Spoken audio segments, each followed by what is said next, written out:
Баяғыда біздің өлкеде Әбдімәлік деген емші болған екен. Әжемнің айтуына қарағанда, ол кісі өте кедей тұрыпты. Тапқаны 7 баласының тамағына әрең жетеді екен. Сол емші ана бір ауылда біреу қатты науқастанып жатыр деп шақыртушы келсе, бар шаруасын тастап, ауырған адамды емдеуге кете береді. Ауыл арасы 2-3 күндік жол болса да, бармаймын демейді екен. Кейде айлап жоқ болып кететін көрінеді. Ем үшін ақы берсе, аз көп демей алады, бермесе өкпе артпай қайта береді. Құдай қосқан қосағы да, бала шағаңды аш жалаңаш қалдырып қайда барасың, қашан келесің деп сұрамай, ошағына ие болып, қара шаңырақта қала береді екен. Ел арасында емшімін деп, ел аралап қаңғығанша бала шағасына қарамай ма деп сыртынан ғайбаттайтындар да болыпты. Бірақ емші сол тіршілігінен айнымапты. Арада жылдар өтеді. Бір күні науқасты емдеп, көрші ауылдан қайтқан емші үйіне ақ түйе жетектеп келіпті. Шамасы боталағанына көп болмаған. Желіні толып тұр екен. Емшінің айтуынша, қыр астында кездескенде түйенің қасында ботасы болмаған. Түйе де ботасын іздеп ешқайда мойнын созбаған көрінеді.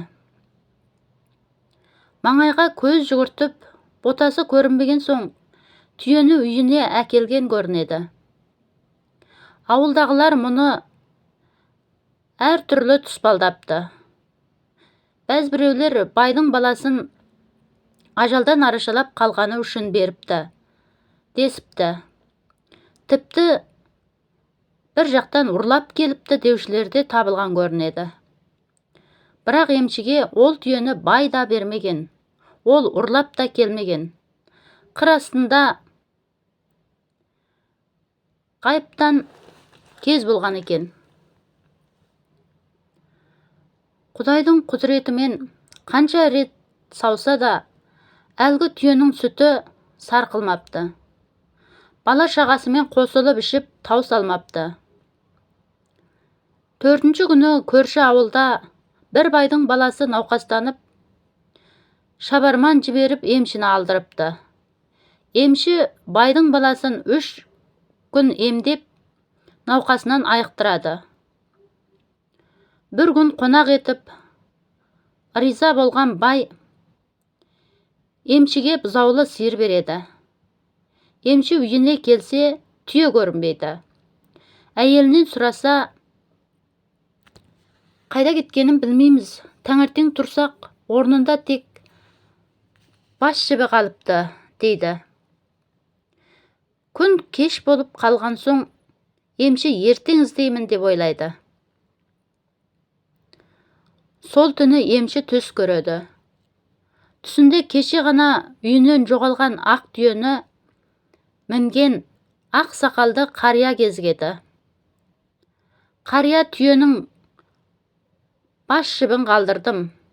Ол сенің шаңырағыңа нәсіп еткен ырыс береке. Ол жіпті ештеңеге айырбастама. Үнемі үйіңнің төріне іліп қой. Егер ол жіпті басқа біреуге берер болсаң, ырыс берекең кетеді. Егер жіпті бөлсең, ырыс берекең бөлінеді. Егер осы айтқанымды орындасаң, ұрпағың 70 жыл жоқтық көрмейді, дейді. Оянып кетсе, түсі екен.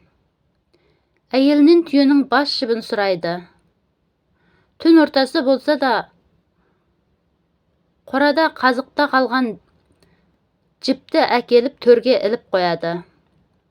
Таңертең тұрған соң әйел бала шағасын жинап, мына жіпке ешқашан тиісуші болмаңдар. Тіпті мен өлгеннен соңда төрде ілеулі тұрсын деп тапсырады. Сол күннен бастап емшінің қорасына мал жинала бастайды. Барған жері құр қайтармайды. Сөйтіп, әрі берісі 10 жылдың шамасында емші сол аймақтағы малды кісілердің біріне айналады. Қызыл үкімет орнап, байлардың малын тартып алып жатқанда да емшінің малына көп тисе қоймайды. Емші барлық баласын жеке отау етіп шығарып, еншісіне малынан бөліп беріп отырады. Қолында ең үлкен ұлын алып қалады. Емші 60 жылдары 90-нан асқан шағында қартайып өмірден озады. Баяғы түйенің бас жібі қара шаңырақта үлкен ұлдың қолында қалады. Үлкен ұлдың малы көбейген үстіне көбейе түседі. Өзге ұлдар да таршылық көрмейді. Бірақ ағасы секілді қора толы мал бітпейді. Арада 5-6 жыл өткенде емшінің кемпірі де қайтыс болады. Кемпір өлген соң балалардың арасына жік туады. Бар ырыс береке түйенің бас жібіне байланғанын білген емшінің өзге балалары түйенің бас жібін тең етіп бөліп аламыз деп шу шығарады. Үлкен ұл әкесінің айтқан өсиетін естеріне салып, егер жіпті бөлсек, ырыс берекеміз бөлініп кетеді. Онда бәріміз бұл күнімізге зар боламыз, дейді. Алайда інілерінің бірі ағасын жақтаса, енді бірі ағасымен келіспейді. Туысқан 7 жігіттің арасында ұрыс-керіс көбейеді. Береке бірлігі қаша бастайды. Бұлай кете берсе, арамыз мүлде ажырап кетер деп, жіпті інілеріне бөліп беруге ұйғарады. Ертеңінде інілерін шақырып, ойын айтады. Інілері ағасының ойын құптайды. Сөйтіп түйенің бас жібін теңдей етіп 7 бөлікке бөліп алады. Бірақ айналасы 10 жылға жетпей, 7 баласының да қорасында мал қалмайды. 80-ші жылдарда сол емшінің немерелері біздің ауылда тұрды. Бір қызығы, бәрі нашар тұратын. Мал алса, ауырмай-ақ өліп қалатын. Әйтеуір бірі екі болмайтын. Неге екенін үлкендер жағы оларға қарғыс тиген дейтін. Содан соң олардың отбасында ең көбі 3 бала еді. Ал олармен қатарлас отбасыларында 6-7 баладан болатын. Әжемнің айтуына қарағанда, түйенің бас жібін бөліспек болғанда, үлкен ұлы түсінде әкесін көреді.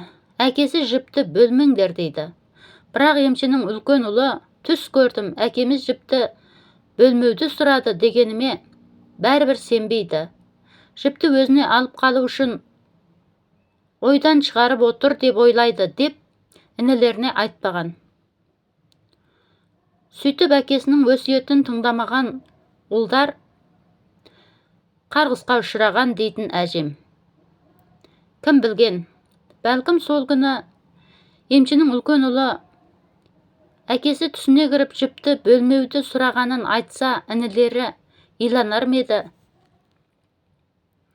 Негізі әр отбасында ырыс берекенің ұйтқысы болып тұратын үлкенді кішілі қасиетті дүниелер болатын көрінеді. Егер сол дүние кетсе, ырыс береке де кетеді. Ондай дүниені бәз біреулеріміз білсек, кейбіріміз білмегендіктен қастерлемейміз. Тіпті кейбіріміз оған мән бермей, қолдан шығарып алады екенбіз. Сондықтан қолдағы әрбір дүниені қастерлеп, ұқыпты ұстау қажет екен.